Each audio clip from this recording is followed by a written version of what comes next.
Welcome to my YouTube channel. Please subscribe and press the bell icon.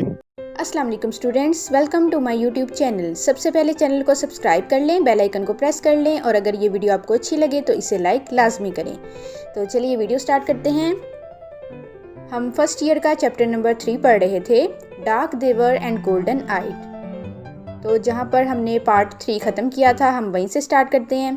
Jin students ने अभी तक part 1, part 2 और part 3 नहीं देखा तो लिंक आपको डिस्क्रिप्शन में मिल जाएगा, उसे लाजमी देखें। जब तक आप वो नहीं देखेंगे तब तक आपको समझ नहीं आएगी। तो पहले चेकआउट करें पार्ट 1, पार्ट 2 और पार्ट 3। तो चलिए स्टार्ट करते हैं वीडियो। पार्ट 3 में हमने पढ़ा था कि कैसे वो लोग चेंज हो जाते हैं जब वो मार्स पर आते हैं। तो उसके बाद उनकी वो बिल्कुल चेंज हो जाते हैं, उनकी येलो आइज़ हो जाती हैं, उनकी डार्क स्किन हो जाती है और वो मरीख की पहाड़ियों पर रहना शुरू हो जाते हैं। क्योंकि समर सीज़न आ जाता है जिसकी वजह से बहुत ज़्यादा गर्मी होती है, तो वो लोग मरीख की पहाड़ियों की तरफ मूव कर जाते हैं और उसके बाद वो बिल्कुल चेंज हो जाते हैं और ऐसे बिल्कुल नहीं लगता कि वो ज़मीन के लोग हैं, बिल्कुल वो मरीख के लोग ही बन जाते हैं। और जैसे हमने फर्स्ट पार्ट में पढ़ा था कि ऐसे मरीख की हवा चली कि जैसे उनकी आइडेंटिटी को ख़त्म कर देगी। तो बिल्कुल ऐसा ही हुआ है उनके साथ। टाइम के साथ साथ उनकी आइडेंटिटी ख़त्म हो गई है। अब वो ज़मीनी लोग बिल्कुल भी नहीं रहे, उनकी आइडेंटिटी ख़त्म हो गई है, उनकी स्किन डार्क हो गई है, उनकी येलो आइज़ हो गई हैं और उनको कुछ भी याद नहीं है कि वो कहाँ से आए हैं, वो कौन लोग हैं। वो अपने आप को मरीख के लोग ही समझते हैं। द डॉटर वोव, बेटी बुनती रही। टेपेस्ट्रीज़ बुना हुआ कपड़ा होता है जो हाथ से बुना जाता है। एंड द सन्स, और बेटे प्लेड सॉन्ग्स, गाने बजाते रहे। On the ancient flutes and pipes, कदीम बांसुरी और मुरली पर गीत बजाते रहे। देयर लाफ्टर, उनकी हंसी, इकोइंग, गूंज रही थी। इन द मार्बल विला, संगमरमर के घर में, उनकी हंसी की आवाज़ संगमरमर के घर में गूंज रही थी। Mister Bittering gazed at the earth settlement, mister Bittering ने ज़मीनी नौबा की तरफ घूर कर देखा। Far away in the low valley, बहुत दूर नीचे वादी में। सच ओड, इतनी अजीब। सच रिडिकुलस, इतने मज़ाहिया खेस। हाउसेस, मकानात, द अर्थ पीपल बिल्ड, ज़मीनी लोग बनाते थे। अब मिस्टर बिटरिंग क्या कहता है कि इतने अजीब लोग थे, इतने मज़ाहिया खेज मकानात ज़मीनी लोग बनाते थे, यानी उन्हें ये तक याद नहीं है कि वो लोग ज़मीन से आए हैं और वो ज़मीनी लोग हैं। तो वो इस तरह से उनकी आइडेंटिटी चेंज हो जाती है, वो पूरे के पूरे इस तरह से चेंज हो जाते हैं, उनको कुछ याद भी नहीं होता। तो वो देखते हैं और ज़मीनी आबादी की तरफ देखते हैं जहाँ पर जब वो पहले आए थे तो वहाँ पर रहना शुरू हुए थे, उन्होंने वहाँ अपने मकान बनाए थे।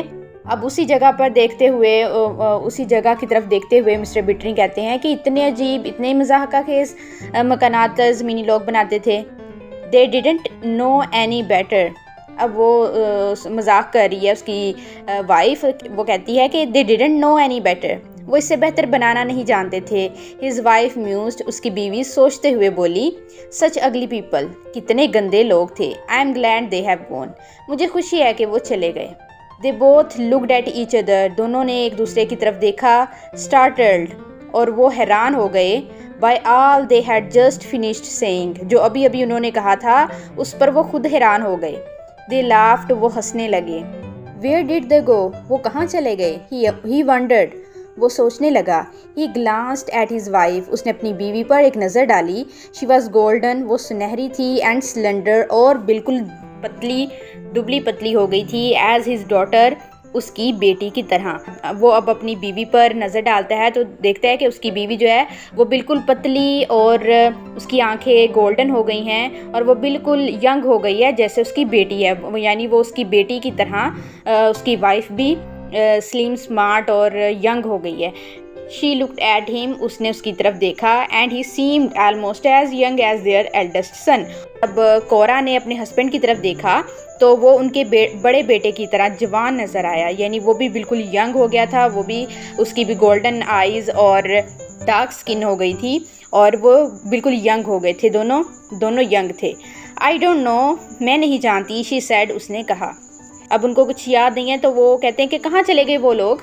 जो यहाँ पर होते थे पहले, यहाँ पर तो कुछ भी नहीं है, यहाँ पर तो सब कुछ खाली है, तो वो लोग कहाँ चले गए? तो तुम्हें कुछ पता है? वो एक दूसरे से बातें करते हैं। उसकी वाइफ कहती है मैं नहीं जानती कि वो कहाँ गए।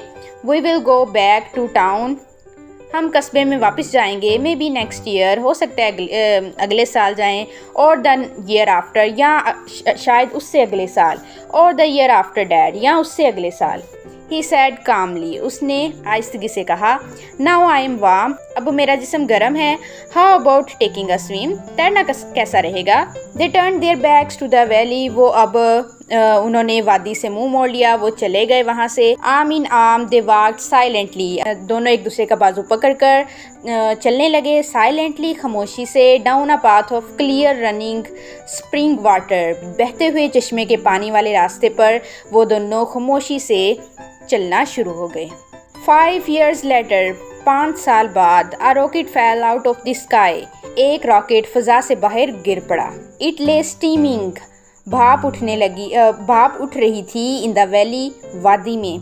मैन लिप्ड आउट, आदमी बाहर कूद पड़े। ऑफ इट, उसके अंदर से, यानी उस रॉकेट से आदमी बाहर कूदे। शाउटिंग, चिल्लाते हुए। We have won the war on the earth, हमने ज़मीन पर जंग जीत ली है। We are here to rescue you, हम यहाँ तुम्हें बचाने के लिए आए हैं। Hey but the American build town, लेकिन अमेरिका का बना हुआ शहर। ऑफ कॉटेजेस, झोंपड़ियों। पीच ट्रीज, आड़ू के दरख्तों। एंड थिएटर व साइलेंट, और थिएटरों का, यानी जो झोंपड़ियाँ थी, आड़ू के दरख्त थे, और थिएटरों का, अमेरिका का बनाया हुआ जो शहर था वो खामोश था। अमेरिका का बनाया हुआ शहर जिसमें झोंपड़ियाँ थी, आड़ू के दरख्त थे और थिएटर थे, वो बिल्कुल खामोश था। They found a फ्लिम्सी rocket frame, उन्होंने एक कमज़ोर सा रॉकेट का फ्रेम उन्हें मिला। Rusting in an empty shop, एक खाली वर्कशॉप में वो उसे जंग लग रहा था। अब क्या होता है कि 5 साल के बाद कुछ लोग आते हैं उन्हें बचाने के लिए, और वो आते हैं, बाहर निकलते हैं, और फिर वो इधर उधर देखते हैं, सर्च करते हैं, और वो फिर चिल्लाते हैं कि हम यहाँ पर, हमने ज़मीन पर जंग जीत ली है और हम आप सब लोगों को बचाने के लिए आए हैं। लेकिन बिल्कुल खामोशी होती है, कोई भी वहाँ पर नहीं होता।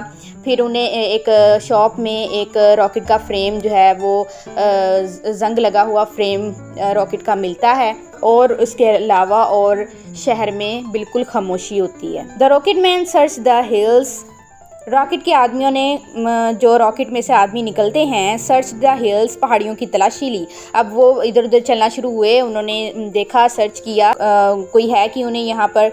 The captain established headquarters in an abundant bar एक वीरान शराब खाने में एस्टैब्लिश कर लिया, यानी कायम कर लिया अपना हेडक्वार्टर, अपना सदर। रॉकेट में जो कैप्टन था उसने एक वीरान शराब खाने में अपना सदर, अपना हेडक्वार्टर बना लिया। His lieutenant came back to report, अब उसने जो है लोगों को भेजा सर्च करने के लिए कि देखो कि वो लोग कहाँ पर हैं। तो लेफ्टिनेंट आता है उसके पास वापस रिपोर्ट देने के लिए, और वो क्या कहता है? वो कहता है द टाउन इज़ एम्प्टी, कस्बा, शहर बिल्कुल खाली है। But we found native life in the hills, लेकिन हमने पहाड़ियों पर मुकामी ज़िंदगी पाई है, यानी कि जो मरीख के लोग वहाँ पर रहते हैं। सर डार्क पीपल, स्याह लोग हैं। येलो आइस, जर्द आँखें हैं। द मार्शियंस, मरीख के लोग हैं, मरीख के रहने वाले हैं। वेरी फ्रेंडली, बहुत दोस्ताना हैं। वी टॉक्ड अ बिट, हमने थोड़ी सी बात की है। नॉट मच, ज़्यादा नहीं। दे लर्न इंग्लिश फास्ट, वो इंग्लिश बहुत तेज़ी से सीखते हैं। I am sure our relations will be most friendly with them, मेरा ख्याल है कि मुझे यकीन है कि हमारे ताल्लुकात उनके साथ बड़े दोस्ताना होंगे, बड़े अच्छे होंगे। और आगे से सर क्या कहता है? डार्क, स्याह। म्यूज द कैप्टन, कप्तान ने सोचते हुए कहा। हाउ मैनी, कितने हैं, यानी कितने लोग हैं? 600-800, 6 से 800 के दरमियान है। आई वुड से, मैं ये कहूँगा, living in those marble ruins, संगे मरमर के खंडरात में रहते हैं। इन द हिल्स, पहाड़ियों में। वो कहता है कि मैं कहूँगा वो पहाड़ियों में संगे मरमर के खंडरात में रहते हैं। टॉल, लंबी, हेल्थी, सेहतमंद, ब्यूटीफुल वुमेन, खूबसूरत औरतें। डिड दे टेल यू, क्या उन्होंने तुम्हें बताया? What became of the man and women, कि उन आदमियों और औरतों का क्या बना? Who build this earth settlement. जिन्होंने ये ज़मीनी नौआबादी बनाई थी उनका क्या बना है, क्या उन्होंने तुम्हें कुछ बताया है? वो पूछता है लेफ्टिनेंट से। They had not the foggiest notion, foggiest यानी एक धुंधला सा भी तसव्वुर, धुंधला सा भी ख्याल नहीं है of what happen to this town.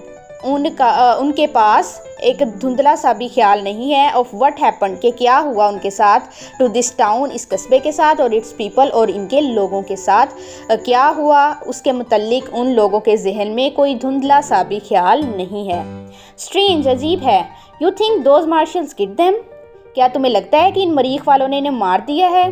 They look surprisingly peaceful, वो हैरत अंगेज तौर पर पुरसकून लगते हैं, यानी वो मारने वाले लोग लगते तो नहीं हैं कि वो किसी को मार सकते हैं, बहुत ही पुरसकून लोग लगते हैं वो। चांसेस इम्कानात है कि अ प्लेग डिड दिस टाउन, के किसी ताउन ने इस शहर पर हमला किया और ये हालत उनकी कर दी है। कहता है कि हो सकता है कि किसी ताउन ने, किसी ऐसी वबा ने या ऐसी बीमारी ने उस शहर पर हमला किया हो, यहाँ के सब लोग मर गए हो उस ताउन की बीमारी से, ऐसा हो सकता है। Perhaps शायद, I suppose this is one of those mysteries, मेरा ख्याल है कि ये उन पुरअसरार चीज़ों में से एक है, we will never solve, जिन्हें हम कभी हल नहीं कर सकेंगे। One of those mysteries, उन पुरअसरार चीज़ों में से एक, you read about, जिनके मुतालिक आप पढ़ते हैं। तो ये चैप्टर यहाँ पर ख़त्म होता है। इस चैप्टर में मेनली ये चीज़ बताई है कि ज़मीन के अलावा और किसी सियारे पर रहना नामुमकिन है, इसलिए हमें ज़मीन को महफूज और पुरसुकून रखना चाहिए। सो ये चैप्टर यहाँ ख़त्म होता है। Make sure to subscribe my channel and hit the bell icon, और अगर ये वीडियो अच्छी लगे तो लाइक कर दें। अल्लाह हाफिज़।